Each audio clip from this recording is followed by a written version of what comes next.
Right, ఒకసారి వెంకటేష్తో కూడా మాట్లాడే ప్రయత్నం చేద్దాం. ఎట్లా చూస్తూ ఉన్నారు బ్రదర్, మీరు కాంగ్రెస్ని గెలిపించడం కోసం, అంటే మార్పు వస్తుంది, నిజంగా 2 లక్షల ఉద్యోగాలు వస్తాయి, మా జీవితాలు మారుతాయి అని చెప్పి ఆ రోజు అంత కష్టపడి గెలిపించుకుంటే ఈరోజు మీరు ఎండ్రీని దాగి వస్తారా లేకుంటే బాయిల దునికి వస్తారా అని చెప్పి ముఖ్యమంత్రి మాట్లాడుతూ ఉన్నాడు. అసలు ఆ మాటలు వింటుంటే ఏమనిపిస్తూ ఉన్నది? నిజంగా ముఖ్యమంత్రి హోదాలో ఉండి ఇట్లాంటి మాటలు మాట్లాడు.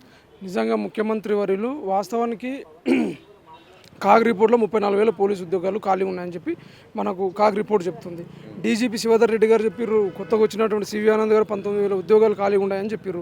వాళ్ళు ఖాళీగా ఉన్నటువంటి ఉద్యోగాలను విడుదల చేయమని చెప్పి మేము ధర్నాలు చేస్తూ ఉంటే ఆయన బాయిలో పడి సాగుండి ఇంటర్వ్యూ పోసుకొని సాగుండి అని చెప్పి అనడం, నిజంగా కోర్టులు ఇమీడియట్గా దీని మీద రెస్పాండ్ అయ్యి ఒక సుమోటోగా స్వీకరించుకొని ఆయన రేవంత్ రెడ్డి గారి మీద కేసు వేసి ఆయనకు జైల్లోకి దూలాల్సినటువంటి పరిస్థితి కూడా ఉంది.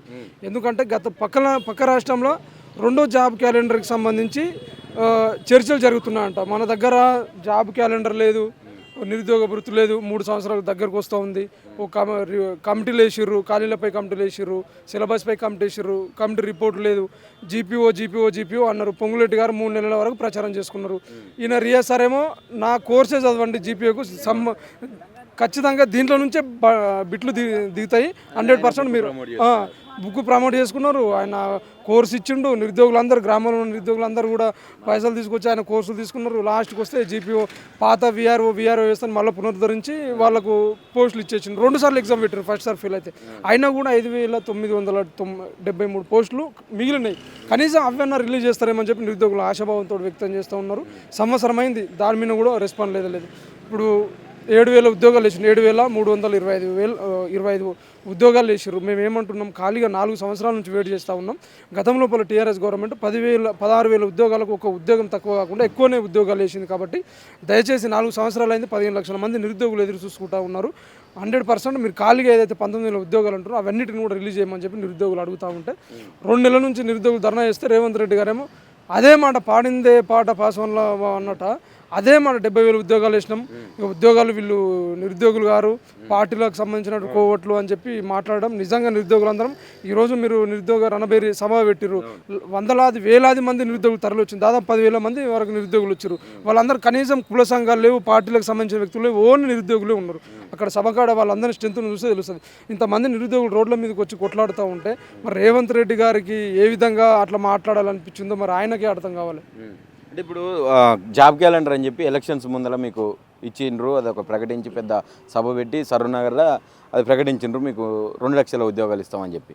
అసలు ఏంది ఆ జాబ్ క్యాలెండర్ పరిస్థితి ఏంది, ఎటు పోయింది ఆ జాబ్ క్యాలెండర్? అది నిరుద్యోగులందరూ కూడా జాబ్ క్యాలెండర్ అనే మాటని మర్చిపోయినట్టుగా కనబడతా ఉన్నది ఈ మధ్యలో.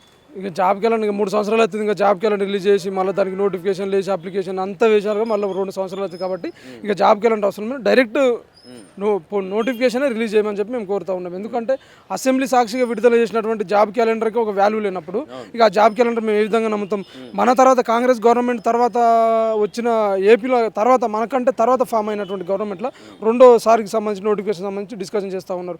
మొన్న టీజీపీఎస్సీ చైర్మన్ జూన్ 2 రోజు ఖచ్చితంగా భారీ నోటిఫికేషన్ వస్తాయని చెప్పి నిరుద్యోగులందరం 1000 కళ్ళతో ఎదురు చూసుకుంటుంటే ఆయన ప్రెస్ మీట్ పెట్టిండు మహానుభావుడు. ఏది బుర్రా వెంకటేశ్వర గారు టీజీపీఎస్సీ చైర్మన్. ఆయన ప్రెస్ మీట్ పెట్టేసి నెలకు ఇంకా 2-3 నెలలకు నోటిఫికేషన్ వస్తే నిరుద్యోగులారా ఇది రాజ్యాంగబద్ధమైనటువంటి సంస్థ, మీరు చదువుకోండి అని చెప్పిండు. తీరా చూస్తే నోటిఫికేషన్ వచ్చినటువంటి పొల్యూషన్ కంట్రోల్ బోర్డులో 20 పోస్టులు, మొన్న 7 పోస్టులతో ఉద్యోగాలు, ఏడబ్ల్యూకి 200, కనీసం 7 పోస్టులతో ఎవరైనా బుద్ధున్న రిలీజ్ చేస్తారా? 7 పోస్టులకు లక్షలాది మంది, మళ్ళీ ఫీజులు కూడా 1000 రూపాయలు అప్లికేషన్ పెట్టారు. 7 పోస్టులకు లక్షలాది మంది అప్లికేషన్ పెడితే ఒక్కొక్కతోటి 1000 ఫీజు. అంటే నువ్వు నిరుద్యోగులతోటి వ్యాపారం చేస్తారు.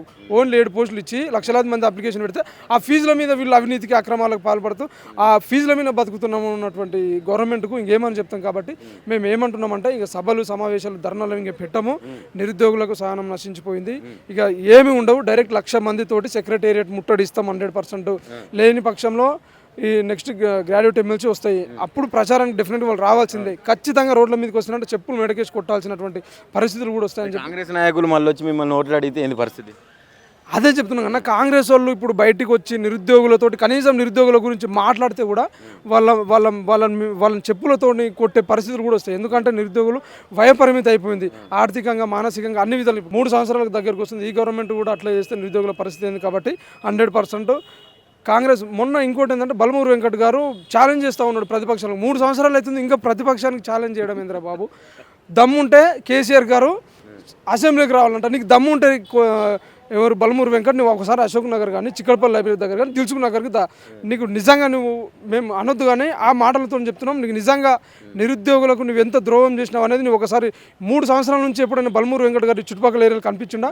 ఓన్లీ రేవంత్ రెడ్డి గారు అంటే వస్తాడు, మళ్ళీ ఎప్పుడు ఒకసారి రేవంత్ రెడ్డి గారికి సంబంధించిన ప్రెస్ మీట్లు గాంధీ భవన్లో తప్ప ఆయన ఎప్పుడు కూడా బయట కనిపించినటువంటి సందర్భం కనిపిస్తే 100% కొడతారు కూడా డైరెక్ట్గా. వాళ్ళ మీద ఇప్పటికే నిరుద్యోగులు ఏం చేయాలని అర్థం కానటువంటి పరిస్థితిలో ఉన్నారు. 100% బలమూరు వెంకట్ కానీ వీళ్ళు ఎవరైనా కాంగ్రెస్ పార్టీకి సంబంధించినటువంటి నాయకులు కానీ ఆ పార్టీకి సంబంధించిన వ్యక్తులు కానీ కనిపిస్తున్నారంటే చెప్పులు మెడకేసి కొట్టేటటువంటి పరిస్థితులు కూడా ఉన్నాయి. కాబట్టి అర్థం చేసుకుని ఇమీడియట్గా ఖాళీగా ఉన్నటువంటి పోస్టులన్నింటిని కూడా భర్తీ చేయాలని చెప్పి మరొకసారి కాంగ్రెస్ గవర్నమెంట్ నుంచి మేము కోరుతాము. Thank you.